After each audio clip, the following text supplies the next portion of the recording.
বঙ্গভবনে নতুন রাষ্ট্রপতির শপথের পরই মন্ত্রিসভায় বড় সংযোজন। নতুন করে যুক্ত হচ্ছেন 6 মন্ত্রী প্রতিমন্ত্রী। কেউ পাচ্ছেন গুরুত্বপূর্ণ মন্ত্রণালয়ের দায়িত্ব, আবার কারো হাতে যাচ্ছে প্রতিমন্ত্রীর দায়িত্ব।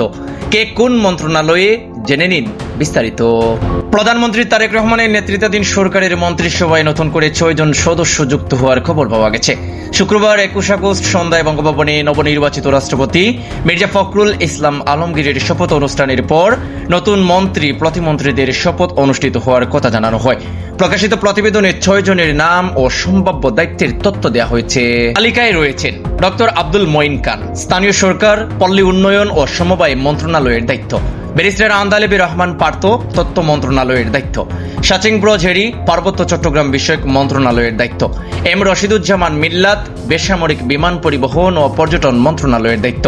এছাড়া হুমায়ুন কবির, পররাষ্ট্র প্রতিমন্ত্রী, এবং মোহাম্মদ শামীম কায়সার লিঙ্কন, ধর্ম প্রতিমন্ত্রী।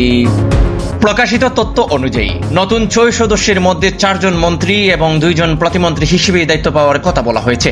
এর আগে দিনের বিভিন্ন প্রতিবেদনে অবশ্য নতুন 4 জনকে নিয়ে তথ্য প্রকাশ হয়েছিল। ফলে মন্ত্রিসভায় সম্প্রসারণ ও দায়িত্ব বন্টন নিয়ে শেষ মুহূর্তে পরিবর্তনের সম্ভাবনাও ছিল।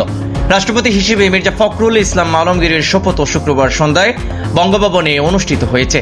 তাকে শপথে পড়ান ভারপ্রাপ্ত স্পিকার কায়সার কামাল। নতুন সদস্যদের অন্তর্ভুক্তির মধ্য দিয়ে প্রধানমন্ত্রী তারেক রহমানের নেতৃত্বাধীন সরকারের মন্ত্রিসভায় আরও সম্প্রসারণ ঘটছে।